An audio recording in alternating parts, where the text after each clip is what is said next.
Hi అండి, నమస్తే. Welcome back to my channel. ఈరోజు మీ అందరికీ మటన్ కర్రీ టేస్టీగా ఎలా చేయాలో చూపించబోతున్నాను. దానికోసం నేను అరకిలో మటన్ తీసుకున్నాను. మటన్ని 3-4 సార్లు శుభ్రంగా వాష్ చేసిన తర్వాత దీనిలోకి పసుపు అలాగే ఉప్పు వేసుకొని ఉడికించుకోవాలి. మటన్ ముదురుగా ఉంటుంది కదండి, అందుకోసం కుక్కర్లో ఉడికించుకుంటే మనకు కర్రీ చేసేటప్పుడు చాలా త్వరగా అయిపోతుంది అనమాట. ఒకవేళ మీరు తీసుకున్న మటన్ కనుక ముదురుగా ఉంటే 4 విజిల్స్ వచ్చే వరకు ఉంచుకోండి. అదే లేతగా ఉంటే 2 విజిల్స్ వచ్చే వరకు ఉంచుకోండి. మాకు లేతగా ఉందో ముదురుగా ఉందో తెలియదు అనుకుంటే 2 విజిల్స్ వచ్చే వరకు ఉంచుకొని తర్వాత మళ్ళీ మనం కర్రీలో ఉడికిస్తాం కాబట్టి అప్పుడు ఎక్కువసేపు ఉడికిస్తే సరిపోతుందన్నమాట. అయితే ఇట్లా పసుపు ఉప్పు వేసేసుకొని ఒకసారి మొత్తం కలిపేసుకున్న తర్వాత కుక్కర్కి మూత పెట్టి నేను 2 విజిల్స్ వచ్చే వరకు ఉడికించుకున్నాను. మటన్ కుక్ అవుతూ ఉంటుంది. ఈలోపు నేను ఉల్లిపాయ పేస్ట్ అనేది రెడీ చేసుకుంటున్నాను. నేను అరకిలో మటన్ తీసుకున్నాను కాబట్టి 2 పెద్ద ఉల్లిపాయలు తీసుకున్నాను. మీకు గ్రేవీగా కావాలి అనుకుంటే ఉల్లిపాయలు కొంచెం ఎక్కువ తీసుకోండి. అంటే 2 కంటే ఎక్కువ వద్దు, మళ్ళీ తీయగా ఉంటుంది. అదే మీరు ఫ్రై లాగా కావాలంటే 1 ఉల్లిపాయ మాత్రమే తీసుకోండి. నాకు గ్రేవీ కర్రీ చేస్తున్నాను కాబట్టి నేను 2 ఉల్లిపాయలు తీసుకున్నాను. అలాగే 6 పచ్చిమిర్చి కూడా తీసుకొని పచ్చిమిర్చిని సన్నగా చిలుకలు కట్ చేసుకోవాలి.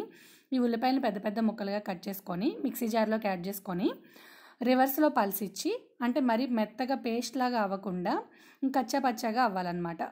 అట్లా చేసుకోండి. రివర్స్లో ఒక 2-3 టైమ్స్ పల్సిచ్చామంటే మనకి ఉల్లిపాయ పేస్ట్ అనేది రెడీ అయిపోతుంది.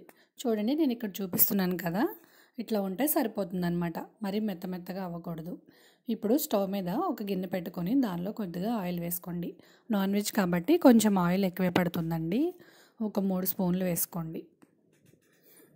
ఆయిల్ హీట్ అయిన తర్వాత దీనిలోకి 2 యాలకులు 1 లవంగం వేసుకున్నాను.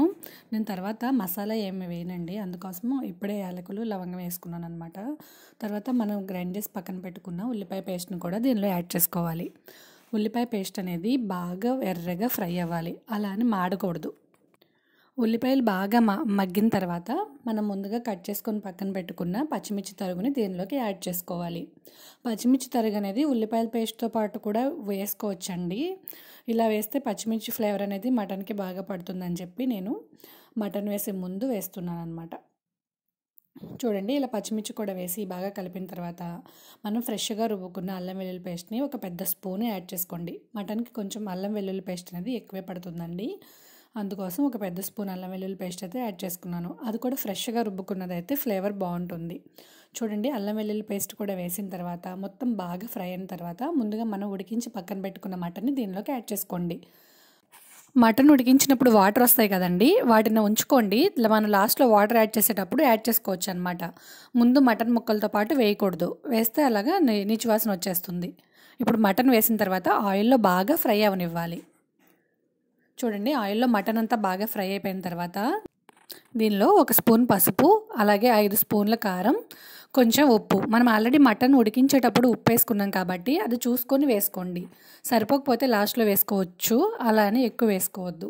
చూడండి, మొత్తం ఒకసారి కలుపుకున్న తర్వాత దీనిలోకి 1 స్పూన్ నేను ధనియాల పొడి కూడా వేస్తున్నాను.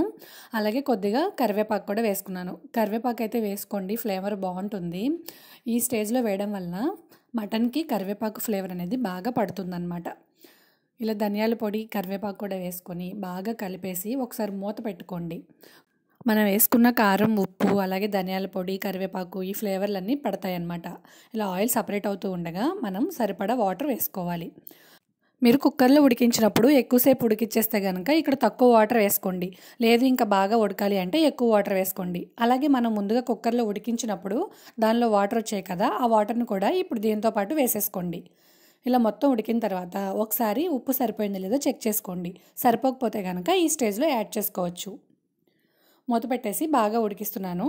నేనైతే బాగా దగ్గరికి ఉడికిస్తానండి. మీకు ఇలా పులుసుగా కావాలి అంటే కొత్తిమీర జల్లేసి దింపేసుకోవచ్చు. లేదా గ్రేవీ లాగా కావాలి అనుకుంటే ఇంకా దగ్గరికి ఉడికించాలన్నమాట. బాగా దగ్గరికి ఉడికితేనే టేస్ట్ బాగుంటుందండి. ఇట్లా ఉడుకుతూ ఉన్నప్పుడు కొద్దిగా కొత్తిమీర కూడా యాడ్ చేసుకోండి. కొత్తిమీర ఫ్లేవర్ అనేది మటన్కి బాగా పడుతుంది. తర్వాత లాస్ట్లో గార్నిషింగ్కి వేసుకోవచ్చు. అది కాకుండా ముందు కొంచెం వేసుకుంటే బాగుంటుంది.